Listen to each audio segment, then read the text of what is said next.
Hello, how are you? Olá, como vai você? Nós estamos de volta. E agora para trabalharmos a semana 2 do volume 4 da disciplina de inglês. Vamos continuar cada vez mais melhorando a nossa compreensão escrita, ok? Como vocês bem sabem, nós da Escola Online estamos em diversas redes sociais. E eu já queria deixar o meu thank you, o meu muito obrigado, porque recebi alguns recadinhos tão animadores na semana passada. Vocês não têm noção de como que isso dá aquele ânimo extra, sabe? Para a gente poder continuar e dar cada vez mais o nosso melhor. Então, muito obrigada. Como vocês bem sabem, eu sou a Thaís Lee, professora de inglês da Escola Online.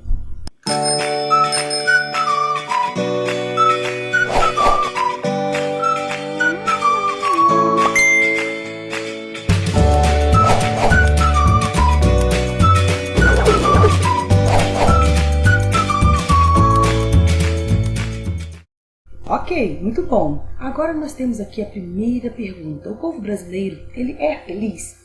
Olha, gente, eu coloquei até aqui, ó, happiness. Vamos continuar falando de sentimentos, né? Eu, no primeiro momento, eu coloquei aqui a minha resposta padrão, né? Uma minha proposta. Na minha opinião, o brasileiro em geral é um povo feliz. Nós somos um povo alegre, né, gente? Independente das circunstâncias. E há pessoas que digam que a felicidade é uma escolha, né? Ser feliz é uma escolha. Em que sentido, né? Às vezes está tudo ruim ao seu redor, mas você ainda consegue ver algum motivo para ser otimista, né? Para poder acreditar, para poder ter esperança, né? É uma felicidade misturada com... é um misto de sentimentos aí, né? Mas tem dias, eu concordo com você, que em determinadas situações que não tem como tirar a gente do sério, né? Mas aí eu gosto sempre de fundamentar as respostas. E isso é muito importante para o seu Enem, querendo aqui te ajudar na argumentação de uma possível redação, ou por que não vir esse tema num texto de inglês? Quem disse que isso não é possível, não é mesmo? E aí, olha só, eu peguei aqui, tá, minha fonte de consulta, e aqui fala assim: o brasileiro nunca foi tão infeliz quanto em 2018. Essa pesquisa foi feita em 2018, né? Nós já estamos já em 2020. E ele também fala aqui os possíveis motivos, né? As razões. Aqui fala a crise financeira e a falta de confiança nos líderes na política nacional. A desconfiança nos governantes por parte do povo brasileiro foi tamanha que bateu o recorde da base de dados. Gente, e aí isso me fez um pouco, né, pensar como que são várias coisas que afetam a nossa felicidade, né? E aí, por isso, eu tô te falando isso tudo por causa da questão número 2. Ele fala que motivos os brasileiros têm para serem felizes. Gente, é claro que isso, como eu falei, é uma coisa pessoal. Então eu pensei que numa proposta para nós enquanto nação, né? Eu falei, conforme a pesquisa realizada, a crise financeira e a falta de confiança nos líderes políticos são razões para a infelicidade do povo brasileiro. Mas nós temos outros fatores, né? Gente, a corrupção, um pouco ligada, né, ao que foi falado anteriormente na resposta, mas nós temos, gente, violência urbana, o descaso com a saúde. Só a gente assistir um noticiário, né? Assistindo o noticiário, a gente já vai ver uma porção de mazelas que existem no nosso país. Gente, dentre outros. Por exemplo, agora, aquele incêndio, né? Aquela queimada toda que está acontecendo lá no Pantanal, a nossa biodiversidade ali sendo totalmente ali, né? Vulnerabilizada, é uma coisa que nos deixa triste, né? E se a gente é preocupado, né, com essa questão de ecossistema, se nós somos conscientes, isso afeta a gente, né? É uma coisa que a gente gostaria de ver de uma forma diferente, né? Que aqui fosse visto de uma maneira diferente. Então aí, ó, tá citado aí a minha fonte de consulta, tá bom? Agora, gente, nessa segunda aqui, nós vamos falar sobre, adivinha, photos, smile and travel. Gente, falar de traveling, pra mim, é viagem. Quem não gosta de viajar, nem que seja para a cidade vizinha sua aí. E agora nesse período de pandemia que nós estamos, né, dentro de casa, com algumas restrições, falar em viagem assim, você fala, nossa, quem dera, né? E aqui fala, go to a happy place. 7 must visit, coloquei até devagarzinho, must visit destinations. Do que tá falando aqui? Eu vou explicar esse texto, né, através da primeira questão sobre essa parte aqui, né? Mas só que eu queria falar com vocês sobre essa palavra must. Gente, trata-se de um verbo modal. Mas não é só o must, temos o can, o might, could, should, ought to, may, must, shall. E aí, meus queridos, o que acontece? Eu queria só te falar que essa matéria ela é extremamente importante e nós vamos trabalhá-la, né, em momentos oportunos. Mas como que você saber o que significa must vai te ajudar aqui? Gente, o must ele tem aquela ideia de obrigação, de dever. É um verbo modal, ele não segue a regra da maioria dos tipos de verbo, né? E aí o que acontece? Aí ele está sendo muito utilizado ultimamente, inclusive nas redes sociais, com o tal do must have. Se você já ouviu essa expressão? Must have. Gente, com certeza, né? Geralmente algumas blogueiras, né, na hora delas fazerem lá os seus posts, elas vão postar, por exemplo, assim, 10 peças básicas para ter no seu guarda-roupa. Em vez dela colocar peças básicas, ela coloca 10 must have. Mistura um pouco, né, o português com o inglês. Isso é uma coisa bem interessante. A questão, gente, é que nesse caso aqui, esse must visit destinations significa, sabe aqueles locais que são quase tipo uma visita obrigatória? Um lugar que você tem que ir, que você deve ir. Por exemplo, a mesma coisa, né, tem um ditado que fala: fulano foi ao Rio de Janeiro e vamos supor, não foi a Copacabana. É a mesma coisa que ir a Roma e não ver o Papa. São coisas assim que geralmente quem está a passeio, é óbvio, né, gente, quem vai à cidade do Rio de Janeiro quer pelo menos ver a praia, né, estar um pouco perto do mar. Eu, então, sou uma dessas pessoas. E aqui esse must visit, assim, você não pode perder essa oportunidade. E aí o texto vai trazer 3 locais. Gente, pensa em locais bonitos. 3 locais que você, desses 7, né, desses 7, nós vamos trabalhar 3 deles. E aí eu vou direto para a primeira questão, porque ela vai trabalhar a parte do texto que é interessante para nós. Ué, professora, nós não precisamos traduzir o texto todo antes de fazermos uma questão do Enem? Gente, às vezes o texto é pequenininho, ou então é só uma figura com uma frase. Mas olha só, o texto ele não é tão pequeno assim.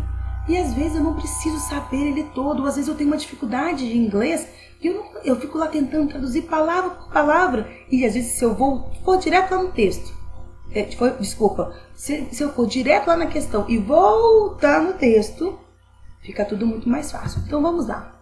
Vocês viram aqui, ó, 3 lugares. Tinha um no outro slide, mais um aqui e agora mais um. Eu coloquei uma fotinha dos lugares para vocês terem noção do que a gente não daria agora, né, para estarmos visitando, né, esses locais. Em relação ao primeiro ali, ele fala assim: complete o quadro de acordo com o texto da matéria, apresentando os motivos para que essas cidades sejam visitadas. E se você for lá no texto, eu pensei essas informações aqui. Os viajantes podem ficar em bangalôs ao longo das praias, é onde, né, você vai se hospedar. E isso aqui, gente, é uma ilha. Olha só que imagem, gente, paradisíaca. Imagina você aqui, ó, em pezinho aqui, vendo isso tudo, tomando esse banho de mar nessa água límpida. Além de você ter as praias, né, tem várias praias, tem recifes de coral, coqueiros, barracas de comida de rua, templos budistas e cachoeiras na selva. Então, gente, são locais assim, ó, essas informações todas, elas estão aonde? Elas estão aqui, ó, nesse primeiro slide nosso aí, né? Ok. Vamos agora para o segundo. Monterrey é a melhor cidade do México em qualidade de vida. Gente, melhor. The best. E ela fica 540 metros acima do nível do mar. Ela é cercada por montanhas, contendo uma série de canyons, trilhas e estradas que cruzam desertos e florestas.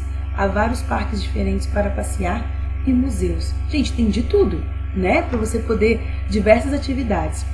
E a última aqui, ó, Kuala Lumpur, o que acontece? Os visitantes ficam encantados pela diversidade cultural. Olha só, gente, esse horizonte que está aqui embaixo, né?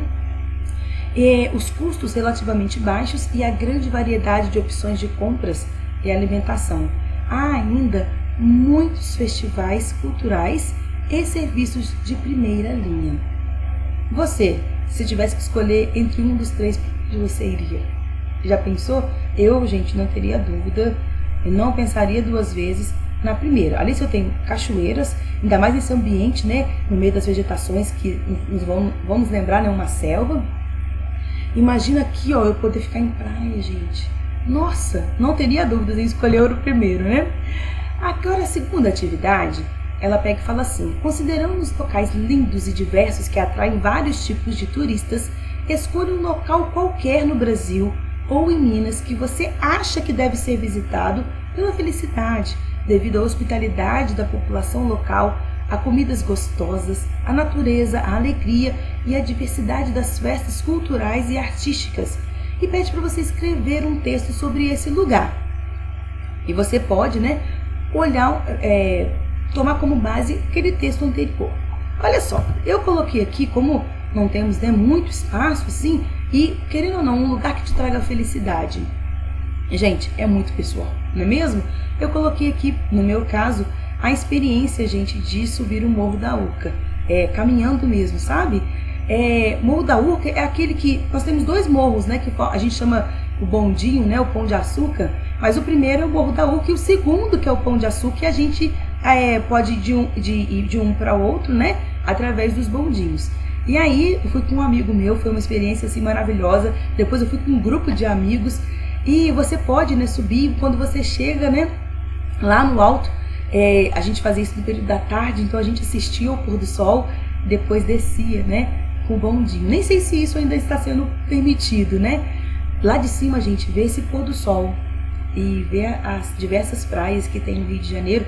Eu sou do estado do Rio, sou nascida e criada em Volta Redonda, sou apaixonada também pelo meu estado. E o que acontece? Isso me traz um sentimento de paz, de beleza. É uma beleza, você fala assim, nossa, uau, não tem outra palavra para descrever esse pôr do sol, por isso que eu coloquei aqui para vocês verem.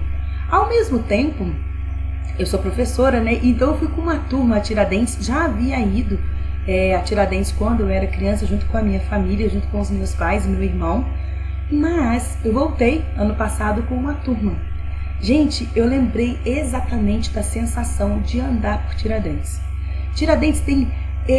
são detalhes, Então, assim, a primeira loja onde a gente desceu do ônibus já tinha uma bicicleta e naquela cestinha da frente estava cheio de flores. E aquela janela um pouco mais baixa, grande assim. Gente, eu queria morar nessa casa onde é a lojinha, de tão fofo que é.